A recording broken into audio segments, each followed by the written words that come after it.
Deus. Ok, graças a Deus. Bom dia para você que vai ouvir depois desse vídeo. Deus te abençoe, Deus te guarde, em nome de Jesus. Está saindo ali o número do Pix no vídeo, ali embaixo. Você que vai ouvir esse vídeo mais tarde, amanhã, durante a semana, se você gostaria de colaborar, abençoar esse trabalho, você pode contribuir no Pix que vai estar no rodapé do vídeo, você que vai estar assistindo durante a semana. Para você que está aqui, meu irmão, minha irmã, 2 Crônicas, capítulo de número 32, do verso 1 ao verso 23. Mas eu quero ganhar tempo aqui, nós vamos ler 10 versículos só, e depois eu vou só citar alguns para você. Vai até o verso 23, se você quiser ler em casa depois, e eu faço questão. Quero ler esse texto, e eu quero pedir que nós façamos mais uma oração nessa manhã, que nós realmente possamos buscar de Deus nessa manhã uma direção para nós, para o teu coração nessa manhã, você que está aqui, que Deus encontre nessa manhã corações, terra fértil, preparada para receber essa palavra, mas mais do que receber, viver, praticar, andar segundo essa palavra nessa manhã. Segundo livro de Crônicas, capítulo de número 32. Você que achou, diga amém. Você que não achou, diga misericórdia. Todo mundo está comigo? Eu quero agradecer a Deus por todos que estão conosco nessa manhã, né? Não temos nenhum visitante pela primeira vez, né? Mas Deus abençoe você que está aqui nessa manhã, em nome de Jesus. A do neném não é a primeira vez, né? Veio. Ela já veio outras vezes aqui, em nome de Jesus. Deus abençoe. Mas Deus abençoe assim também. Diz assim, do 1 ao 10 então, ou do 1 ao 10 pelo menos, né? Aleluia. Depois dessas coisas, eu tenho tentado falar para você, às vezes eu esqueço, às vezes não. Você sabe que para você entender um texto da Bíblia, você necessariamente precisa entender o contexto. O que é o contexto? O contexto é aquilo que vem antes. Você precisa olhar para o que vem antes para você entender o que você está lendo agora. Ora, você não vai começar uma carta, você não vai começar um livro dizendo depois dessas coisas. Que coisa? Você precisa saber que coisas são essas. Por que ele está dizendo depois dessas coisas? Que coisas? Esse homem aqui colocou no coração de restaurar o templo, de organizar o templo, organizar o culto. Estava tudo bagunçado, ele vem, ele reestrutura e ele começa agora com vontade, colocando a sua vida, colocando o templo em ordem, colocando as coisas de Deus em ordem. Então, depois dessas coisas, agora vai começar esse acontecimento. Depois dessas coisas, dessa fidelidade. Veja, ele se propôs a Deus ser fiel. Ele se propôs a Deus andar nos caminhos de Deus e a fazer a coisa correta. E é exatamente assim. Quando você se propõe diante de Deus, andar com fidelidade, a obedecer a Deus, certamente o inimigo vai se opor, certamente o inimigo vai se levantar contra você. E foi exatamente isso que aconteceu. Depois dessas coisas, dessa fidelidade, veio Seraquenibe, rei da Síria, e entrou em Judá e acampou-se contra a cidade forte. E intentou-se contra ela tomar para si. Vendo, pois, Ezequias que Senaqueribe vinha e que o seu rosto era de guerra contra Jerusalém, teve conselho com seus príncipes e seus varões para que se tapasse as fontes d'águas que haviam fora da cidade, e eles o ajudaram. Assim, muito povo se ajuntou e tapou todas as fontes, como também ribeiro, que se estendia pelo meio da terra, e disseram: por que viriam os reis da Síria e achariam tanta água? E ele se fortificou e edificou o muro quebrado até as torres, e levantou-se outros muros para fora, e o fortificou a Miló na cidade de Davi, e fez armas e escudos em abundância. E pôs os oficiais de guerra sobre o povo, e ajuntou-se assim na praça das portas da cidade, e falou-lhes ao coração, dizendo: esforça-te-vos, tende bom ânimo, não temais, nem vos espanteis por causa do rei da Síria, nem por causa de toda a multidão que está com ele, porque maior é um que está conosco do que o que está com ele. Dá para você dar um glória a Deus, querido? Amém? Aleluia! E com ele está o braço de carne, mas conosco o Senhor nosso Deus, para nos ajudar, para guerrear nossa guerra. E o povo descansou nessas palavras. Até aí tá bom. Amém? Glória a Deus. Você pode sentar em nome de Jesus? Aleluia. Glórias a Deus. Eu sempre falo nisso, né? Para você que está, quem sabe, nunca ouviu o pastor falar isso. O pastor gosta daqueles filmes de guerra. O pastor gosta daquele filme. Já assisti umas quantas vezes? Sempre que a mulher não está em casa, se ela tiver, de novo. Mas daí, quando eu estou sozinho, eu vou lá e assisto O Gladiador, O Patriota. Eu gosto desses filmes assim. Quando você olha para um líder daquele, e quando você olha o momento que eles vão sair para a batalha, para a guerra, sempre vem lá o líder, o mocinho da história, e dá uma palavra de ânimo, de incentivo, de força, e diz, vamos lá, gente. E ali ele traz uma palavra, e aquele povo toma ânimo, toma fé, toma força, e vai, luta, peleja, e chegam à vitória. É exatamente o que está acontecendo aqui. Há um cerco nessa cidade, vem o rei da Síria, né, Seraquenibe, um rei com uma potência de armamento tremendo, vem e se acampa de frente à cidade de Jerusalém, e aí esse homem aqui, Ezequias, ele vai tomar algumas posições. Ele reúne o povo, e eu gosto dessas palavras aqui. Veja que palavra de incentivo, veja que palavra de fé, veja que palavra de força que ele diz. Verso 7, esforce-te, tenha um bom ânimo, não temos, não temais, não vos espantei por causa do rei da Síria, nem por causa de toda a multidão que está com ele, porque há um maior conosco do que ele. E olha para o verso 8, com ele está o braço de carne, ou seja, com ele há uma potência, realmente eles têm uma potência em armamento, mas com ele está o braço de carne, mas conosco o Senhor nosso Deus, para nos ajudar nessa guerra. E diz o texto que o povo descansou nessa palavra. Não é que descansou e foi dormiu, creu, tomou posse, acreditou e foram para cima. Querido, essas palavras são para você nessa manhã. Essas palavras são para mim nessa manhã. Qual o cerco que você pode estar vivendo na tua vida? Qual a opressão que você está vivendo na sua vida? Pode ser um cerco, teu caso pode ser no casamento, pode ser na vida financeira, pode ser um cerco espiritual, pode ser um cerco de opressão na tua vida. Existe a depressão, a opressão e a possessão. Pode ser algumas dessas que estão atrapalhando a tua vida. E você precisa nessa manhã, eu gostaria de ser o rei Ezequias, ou ser um daqueles líderes dos filmes nessa manhã. Queria te trazer uma palavra de ânimo, uma palavra de Deus, para que você tome posse e você se reanime no Senhor, e você crie força e fé no Senhor, para você vencer o teu cerco nessa manhã. Agora, com muita fé, não é brincadeira, não é para você despertar a pessoa, para você cutucar a pessoa. Pergunte para a pessoa que está perto de você, da esquerda e da direita, pergunte para ela, qual é o cerco que você está vivendo? Pergunte com fé, não precisa responder, é para ela, e ela pergunta para você, e você se pergunta, qual é o cerco que eu estou vivendo? Não estou vivendo nenhum, eu duvido. Cada um de nós tem um cerco, uma opressão, algo para vencer na vida. Então, o que esse homem fez? O que Ezequias fez? O que a gente vai fazer? Olha o que ele fez. Verso de número 1. Começamos com o verso de número 1.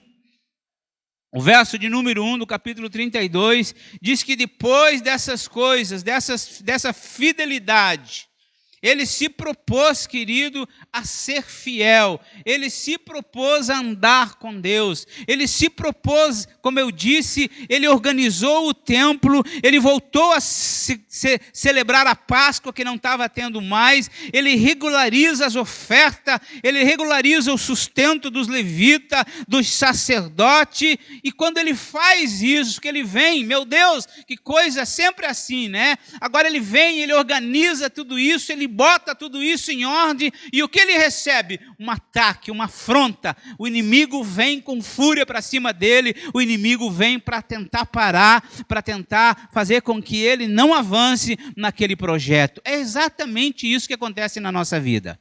Quando você se propõe, quando você sabe disso, quando você decide, não vou para a igreja, vou buscar Deus, vou me manter fiel, vou ser fiel a Deus, você sabe que com isso você encontra resistência do diabo, ataque do diabo para cima da nossa vida. Por quê? Qual é o intento dele? É desmotivar você, é fazer com que você pare, é fazer com que você desista, e essas coisas vão acontecer exatamente na nossa vida. Agora, não fique desesperado, não fique preocupado, é assim mesmo. O inimigo pode até querer se levantar, e pode até se levantar, mas como o texto está dizendo, Deus é conosco. Deus é quem nos guarda. A nossa luta não é contra carne e sangue, a nossa luta é espiritual. Existem, querido, ataques sutil, ataques invisíveis, e mesmo, querido, nós precisamos então descobrir qual é o ataque. E aqui no verso 2 ele teve discernimento, ele viu que era um ataque espiritual, e ele então ali, ele estava organizando tudo aquilo, e esse ataque satânico, uma prova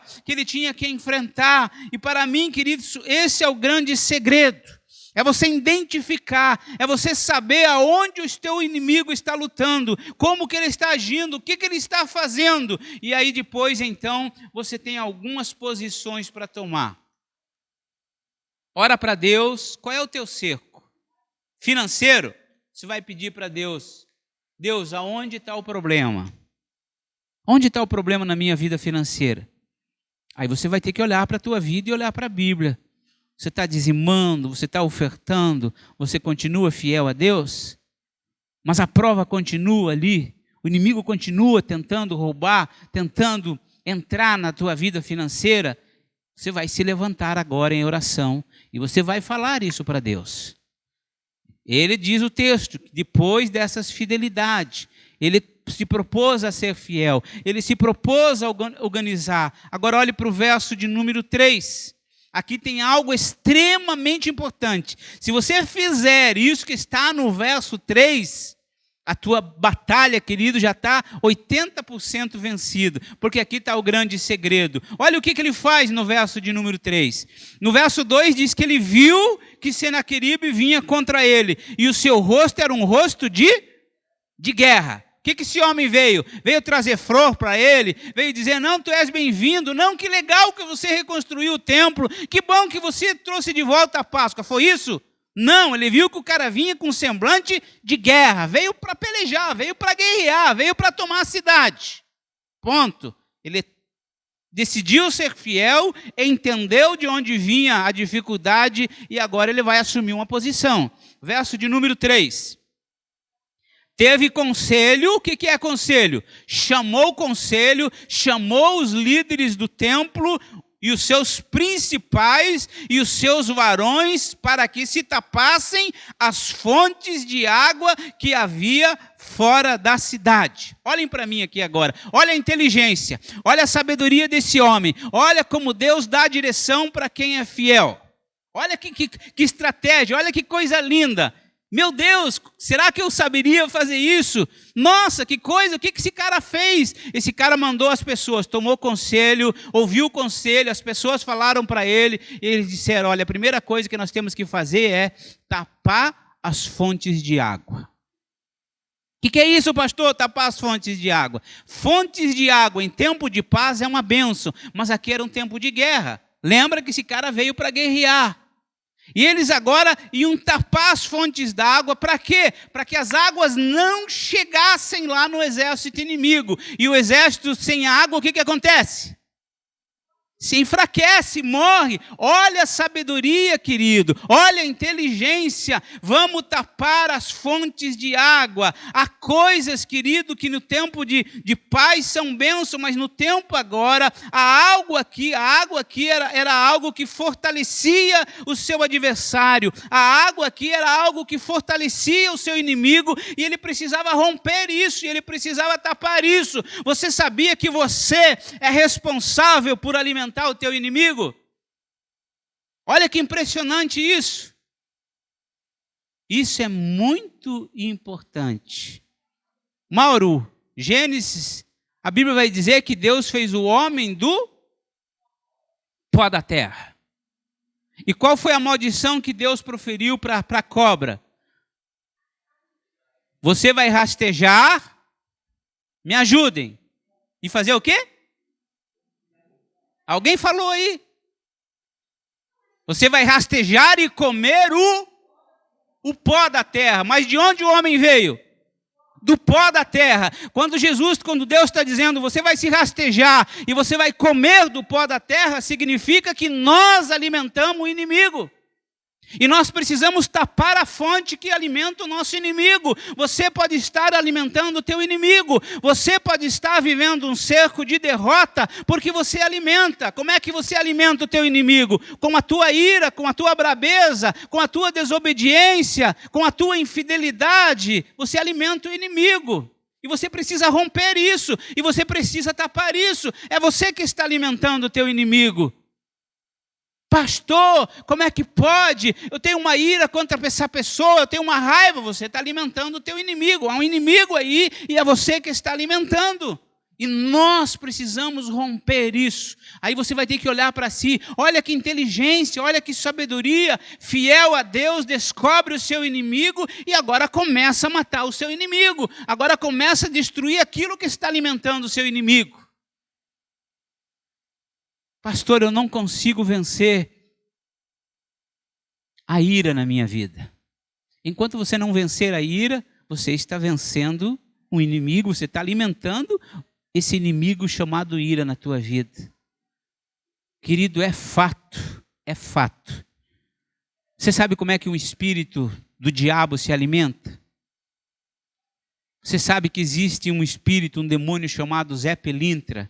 Quem sabe qual é a função do Zé Pilintra?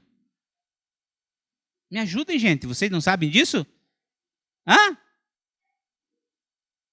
Cachaça. Zé Pilintra toma cachaça.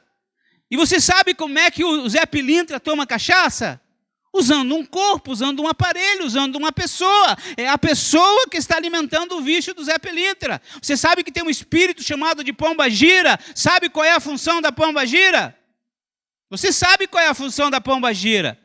E quem é que alimenta a pomba-gira? É a mulher, ou é o homem que seja. Aquele espírito de fornicação, aquele demônio que vem e ele se alimenta através da vida da pessoa. Todas as vezes que a pessoa leva um cigarro à boca, fuma e aquela coisa parece que prazerosa, ela não sabe que por trás daquilo ela está alimentando o seu inimigo. Ela está alimentando um espírito que está usando ela para fazer aquilo. Nós alimentamos o nosso inimigo. Pastor, por que eu ando triste? Por que eu ando abatido? Será que não há ira no teu coração? Será que não há falta de perdão dentro do teu coração? Querido, incrível, vocês conhecem Marcos capítulo 2, aquele paralítico, aquele homem que desce sobre um telhado para Jesus curar ele da paralisia, e quando aquele homem chega à presença de Jesus, e Jesus diz para ele, olha, perdoados estão os teus pecados. Ué, o homem não foi lá para receber perdão de pecado, o homem foi lá para receber a cura da sua paralisia, mas a paralisia daquele homem tinha a ver com o perdão do pecado, tinha pecado na vida daquele homem que fazia ele ficar paralisado. Tem muito crente paralisado na sua vida, porque tem pecado não confessado, e tem pecado às vezes confessado, mas não abandonado. A Bíblia diz, aquele que confessa e deixa, alcançará misericórdia. Amém, gente? Confessa aí. Deixa. Gente, nós temos tudo para vencer, nós temos tudo para se dar bem na vida. Olha que estratégia, dá para você, não vai fazer isso, não é literal, mas dá para você arrancar essa página da Bíblia e colar na tua geladeira. Qual é o cerco que você está vivendo?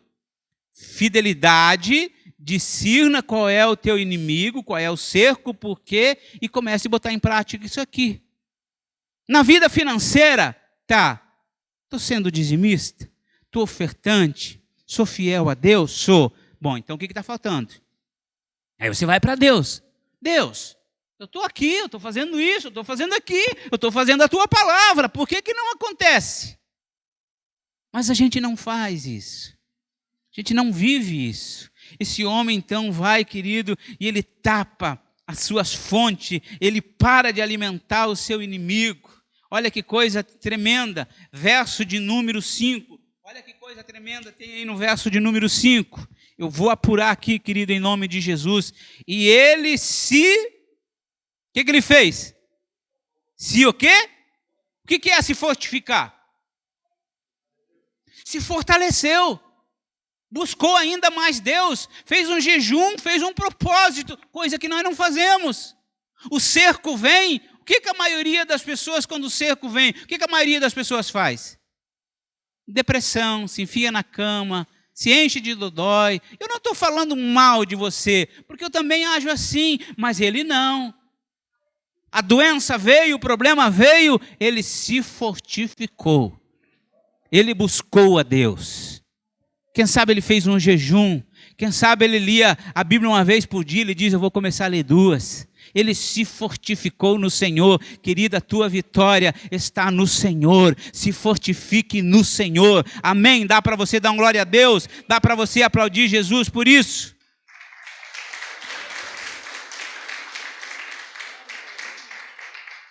Olha que inteligência. Ele se fortifica, mas veja, de que adianta eu me fortalecer se o muro da minha cidade está quebrada? É porque você lê esse texto aqui, você, o que tem um muro? Lá em casa nem muro não tem.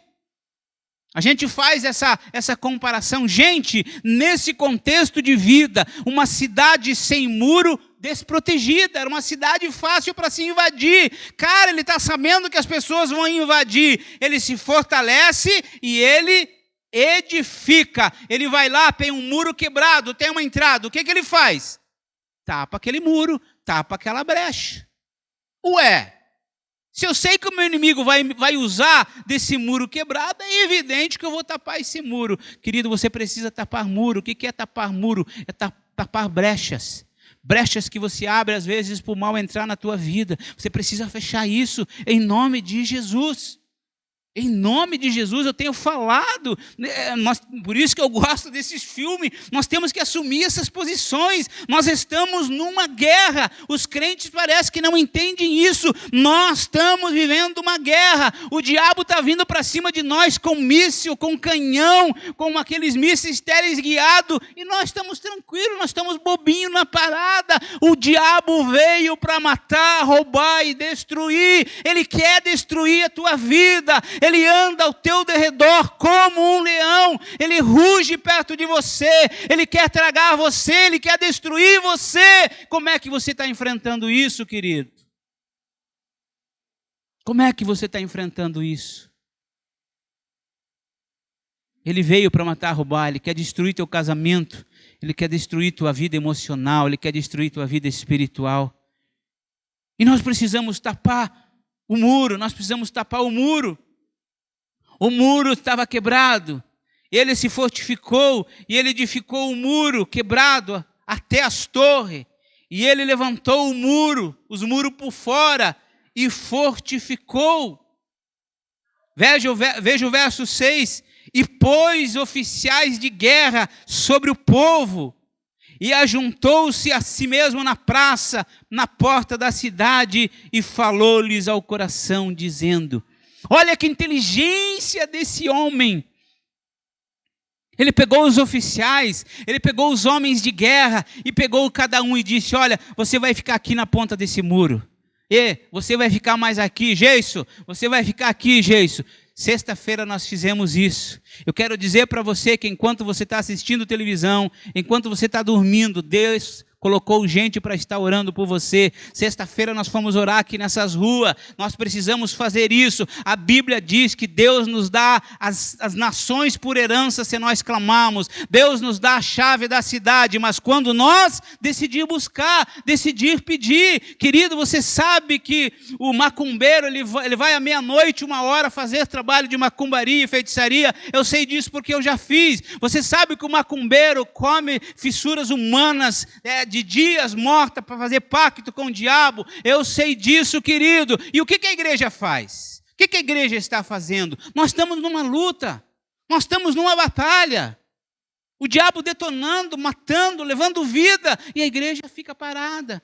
E a igreja fica aceitando essas coisas. A Bíblia diz que as portas do inferno não prevalecerão contra a igreja. A igreja é você. Você tem que assumir uma posição. Você é mais que vencedor diante da palavra. Isso aqui não é uma palavra para cutucar você. Isso aqui é uma palavra para mexer com você. Isso aqui é uma palavra para colocar ânimo na tua vida. Em nome de Jesus. Mas nós precisamos assumir posição. Que legal que foi sexta-feira. Seu José, Dona Maria, lá naquele canto, com o irmão Gilberto, eu e o irmão Miri e o irmão Cláudio, lá no outro lado. Depois se reunimos ali na frente da prefeitura, oramos pelos nossos vereadores ali. Querido, é o teu ministério intercessão? Ah, não é, pastor. Tem gente que não gosta de orar, você tem a obrigação de orar. Crente que não ora não vai a lugar nenhum, mas tem gente que tem o prazer, tem gente que gosta. Esse é o teu ministério? Venha cá para o ministério de intercessão. Toda terça-feira nós estamos estudando aqui sobre o que é ser um ministério de intercessão. Todas as terças-feiras nós temos aqui no mínimo meia hora de oração. Venha para cá, entre nessa luta, vamos lá. Mas, pastor, esse não é o meu chamado. Mas qual é o teu chamado então? Olha para essa realidade, olha para aqui. O que você pode nos ajudar a fazer aqui? Esse cara fez isso. Eu fico pensando, o texto diz assim, olha para o verso 6. Ele pôs os oficiais de guerra sobre o povo. Ele pegou os líderes, ele pegou os oficiais e colocou sobre o povo. Eu tenho a impressão que ele chamou o cara assim, Celso, vou te dar uma baianeta aqui, vou te dar um 3/8 e você vai ficar na porta da tua casa aqui, ó. Você vai proteger a tua família. Olha que sacada desse cara. Como é que o inimigo ia entrar, gente? O Celso ia defender a família dele? Sim ou não? Sim, com unhas e dentes, até a morte, se fosse preciso. E ele chama os oficiais e ele coloca os caras em lugares estratégicos. Há lugares estratégicos para nós estar. Nós temos que acordar para isso, nós temos que começar a viver isso. Há lugares estratégicos para nós estar. Euzinho aqui, que estou pouco tempo aqui em Santa Amaro, pouco tempo que eu digo devido a isso. Eu já sei que 3 pessoas se atiraram daquela ponte ali para morrer. Ó. Será que um de nós já foi? Você sabia que tem um demônio de morte naquela ponte ali? 3 pessoas, não é acaso. 3 pessoas se atiraram dali. Será que Deus já tocou no coração de um homem, uma mulher de Deus aqui, e ali naquela ponte dizer, espírito imundo, espírito de morte, eu mando você sair desse lugar agora em nome de Jesus. Dá para você dizer um amém, querido? Isso. Estiver passando com o teu carro ali, abençoe aquele lugar, diga, Senhor, esse aqui é um lugar de vida e não de morte. Mas nós, querido, nós estamos numa guerra, mas nós não fazemos isso, e Ele faz isso. Olha a inteligência, por isso, eu volto a dizer, por isso que eu gosto disso. Verso de número 5, diz que ele faz lança, diz que ele faz escudo, lança, arma de ataque, escudo, arma de proteção. Inteligência, sabedoria de Deus, visão de Deus para a sua vida. Versículo 7 e 8. Olha o que ele diz, o verso 7 e 8. Esforce-se, esforça-te, irmão. Esforça-te, irmão, tenha bom ânimo, não tema, não vos espantei por causa do rei da Síria, nem por causa de toda a multidão que está com ele. Há uma multidão, querido, imagina, você olha para aquela multidão, era um reinado assim extremamente potente em arma, em habilidade. O povo de Deus, no máximo que tinham, usava um cajado para tocar as ovelhas, querido. O povo de Deus, nesse sentido de guerra, não tinha habilidade nenhuma. E agora imagine esses caras olhar para tudo aquilo e Ezequias diz, olha, se esforcem, tenham um bom ânimo, não se espante por causa do rei da Síria, nem por causa da multidão que está com ele, porque há o maior conosco do que o que está com ele. Dá para você dizer um glória a Deus? Há um maior conosco do que aquele que está com ele. Há um maior com você. Todo-poderoso dentro de você, o Espírito Santo de Deus. Não há maior, não há ninguém mais invencível. Ele é todo-poderoso e ele mora dentro de você. Aleluia! Com ele, verso 8, para nós terminarmos aqui. Com Ele está o braço de carne. Com Ele pode estar toda a potência, todo o intelecto humano, toda a sabedoria humana. Com Ele pode estar o melhor armamento do mundo. Mas conosco está o Senhor nosso Deus para nos ajudar e para guerrear a nossa guerra. Aleluia! Glória a Deus! A gente precisa dar uma salva de palmas por isso. Aleluia! Ê, Senhor! Vamos fazer a nossa parte. Eles fizeram a parte deles. Eles fizeram a parte dele. Todavia, descanse no Senhor. O Senhor peleja por você. O Senhor luta a tua batalha. O Senhor é que vai à frente. O Senhor é o nosso general de guerra. Amém. Se Ele é por nós, se Ele é o nosso general, então nós já vencemos essa batalha. Agora nós temos a nossa parte para fazer. É preciso que a gente faça fidelidade, entenda, discirna o teu inimigo, tape as fontes que estão alimentando o teu inimigo, assuma a posição de guerra e confie em Deus, e Ele vai fazer. Amém? Glórias a Deus, louvado seja o Senhor. Fique de pé agora, meu irmão, minha irmã. Vamos fazer uma oração de guerra nesse lugar agora. Vamos fazer uma oração de peleja nesse lugar agora. Nós temos pessoas enfermas, querido. Nós temos irmãos queridos que estão passando por problema de enfermidade. Queria que você orasse agora, nesse momento. Daqui a alguns minutos, uma nova diretoria vai estar assumindo aqui. Que Deus dê habilidade, que Deus dê sabedoria, que Deus dê graça para você. Olha, aquilo que Deus tocar no teu coração, para você nos ajudar, para você abençoar essa igreja. Nós estamos aqui, eu creio, é um projeto de Deus. Entenda isso, creia nisso. Daqui a pouco essa igreja aqui vai prosperar ainda mais, vai vir muitas pessoas em nome de Jesus. Seremos uma igreja referência para essa cidade, em nome de Jesus. E você vai participar disso, você vai fazer parte disso, porque Deus está chamando você nessa manhã. Deus está chamando você para ser um homem de guerra. Deus está chamando você para assumir posição nessa manhã. Fabiana, amém, Fabiana, muitas pessoas enfermas. Vamos tomar uma posição em Cristo agora nessa manhã. Se você quer sair do teu lugar agora, orar aqui, vem, ora aqui, se ajoelha onde você quiser. Eu não ligo como você vai orar, mas eu queria chamar você para orar agora. Eu queria que você orasse pela cidade aqui de Santo Amaro da Imperatriz. Clame a Deus, cite a palavra do Senhor. Diga: Senhor, a Bíblia diz que o Senhor nos daria povos, o Senhor nos daria terra por herança. Nós estamos clamando, nós estamos pedindo esta cidade, conceda-nos essa cidade. Senhor, traga empresários para abençoar essa igreja, traga pessoas humildes que necessitam também, mas traga empresários, Senhor. Nós precisamos, Pai, da bênção financeira, sim, mas traga vida, traga almas, traga pessoas que estão amarradas no vício, pessoas que estão amarradas, algemadas no espírito da prostituição, pessoas que estão amarradas, presas ao espírito da idolatria. Começa a desamarrar agora, Senhor, em nome de Jesus. Começa a desamarrar essas pessoas agora. Aonde tiver uma pessoa, aqui na frente, atrás, do lado direito, do lado esquerdo, nós clamamos agora. Esta família, Senhor, que está em contenda, esta família que está de briga, este casamento que está prestes a haver uma separação,